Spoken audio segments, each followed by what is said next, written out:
Hello and welcome to the Game Show, the place where we analyse and discuss gaming's biggest events. My name is Joe Curtis, and coming up on today's show, does gaming cause crimes with the Slender Man stabbing,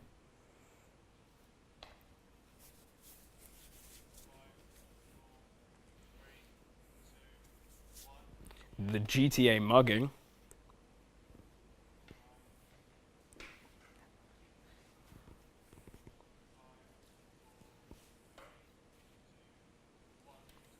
and then we'll be having a discussion on whether or not gaming is addictive and whether the gaming industry has a positive or negative impact on its demographic with today's two guests.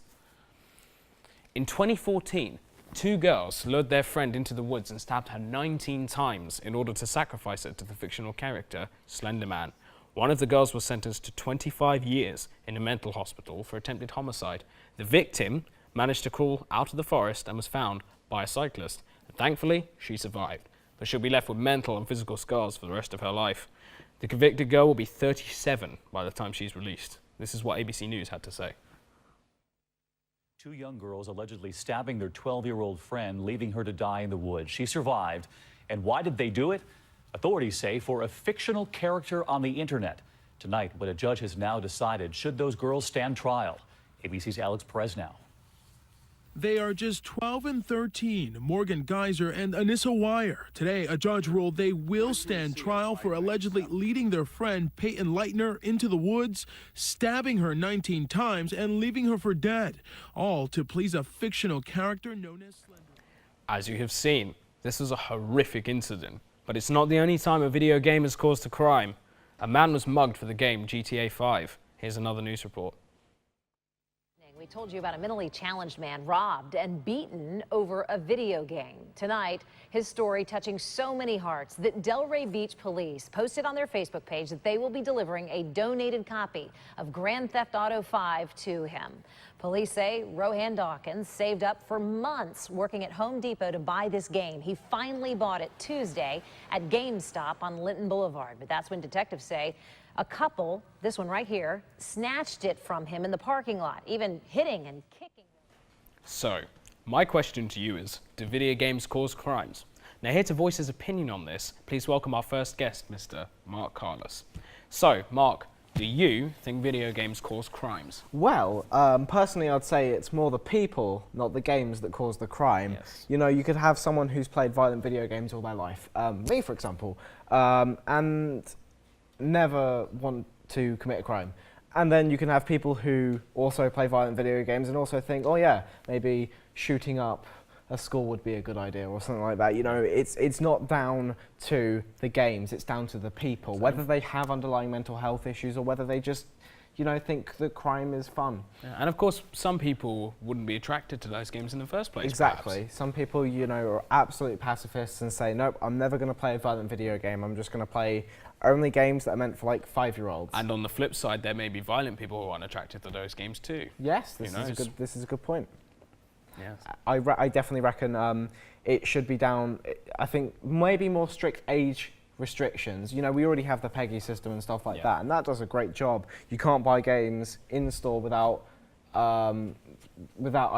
But the problem is, online shopping is so easy to get past that, because all you have to do is put in an incorrect birthday and then you're through. So do you think there should be more meticulous ways of validating a person's age, perhaps? Definitely, yeah. Because there are things like Steam and Origin. Steam, and when you go onto an age-restricted game on Steam, it just asks you to put in your birthday. Exactly. And you can easily put in a date that would say you're 18 when you're 17, like I do. Yeah, exactly. It just depends on the person as well. Easily exploitable. Well, that's it for now. We're going to go to have a commercial, but coming up after the break is our discussion and debate about whether gaming is addictive or not.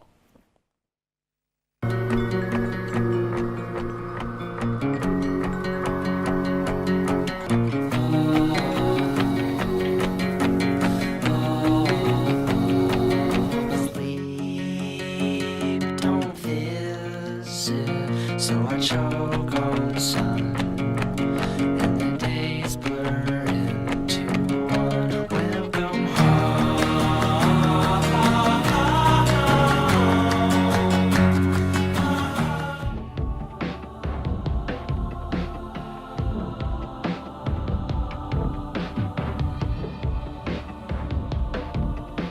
Welcome back to the game show. If you're just tuning in, before the break, we were on the topic of video games' influences on crimes. So now we move on to today's discussion. Is gaming addictive? And therefore, I'd like to introduce our second guest, Mr. Jonathan Taylor. So, our topic of discussion is, are video games addictive? So, have either of you had any experiences or know of someone or something in your personal life that would allow you to voice your opinion on this? Well, I have had some personal experience. I can remember years ago, 2003, I think it was, GTA Vice City. Classic. First game I played.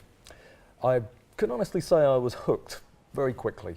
All I wanted to do was play it. I'd play for hour upon hour. A really seriously addictive game. It's recognised, I think, that video games are addictive, and not just in a kind of day-to-day way, but also in a medical way. There's a medical condition now which you could call addiction to video games. I see. So do you think the games themselves cause this, or is it the people that play them, or? Well, the games themselves, by their nature, their interactivity, I mean, they're brilliant. They're incredible things that get you very quickly engrossed. They give you rewards, don't they? They make you try and try again. They're very satisfying to play. They're unlike anything else. So the games themselves, definitely, but the people who play them, which let's face it, is mostly young people. Yes. And young people are, I think, more likely to become addicted to video games. I see. So Mark, what do you think? Oh, well, I definitely think that video games can be addicting. You know, you said they're very immersive experiences. But I think if someone is playing video games, they should know how to limit themselves. Yes. Or at least just tell them when it's time to have a break. Tell themselves when it's time to have a break. You know, you do have video games like Warframe that say it's been an hour, take a break. But then you also have games that have daily rewards that reward you for constantly coming back. So I do think games by nature can be very addicting, and I've seen it firsthand. Someone with a gaming addiction. But I think if you're playing a game that's rated for a certain age, if you're at that age, you should be able to limit yourself. And if you're not at that age, maybe parents, you know, if you're playing an 18 game and you're under that age, parents should maybe be intervening with how much playtime you have. Yeah. You know, after they've gone to bed, take the console away. But I also think consoles themselves should have more restrictions that maybe they can't be turned on after a certain time or something like that. Maybe they do, I don't know, but I think maybe more parental restrictions might be needed for those who are underage and who are more susceptible to gaming addiction. I see. John, do you No, agree? I take your point there, Mark. Parents should take a more active role in monitoring the way their children use games, but we all know, you know, that is easier said than done. It's very hard to keep an eye on what children are doing around the clock, isn't it? One thing is for sure that young people do become very quickly addicted to playing games. My experience as a teacher has shown me this. A new game comes out, becomes very popular. You can see people coming into college, they're looking tired, pale, they haven't had enough sleep because they've been up all night gaming. And where were the parents while that was going on? You know, it doesn't matter what you say or do sometimes, young people will find a way to play. Yeah. So do you think they're like use of certain programs on computers that disable consoles at a certain time might help this issue? I think it'd be a good idea. Yeah. Yes. I mean, it's hard for many people to show sufficient restraint. You know, just keep playing for hour after hour. I see. Oh, that makes a lot of sense. Mark, what would you say about that? Parents restricting children's games with like programs that shut them down at a certain time? Well, I think, yeah, they should definitely start doing that. I think consoles like the PlayStation 4, Xbox One do have parental controls on them, but I'm not sure to what extent they go up to. I see. Well, those are two very good points. That's it for today's show. Coming up on next time on the show, with the advancement in VR technology, will augmented reality soon take over the world? So I'd like to thank our guests, Mark Carlos and Jonathan Taylor, and I have been and will always be Joe Curtis. Goodbye.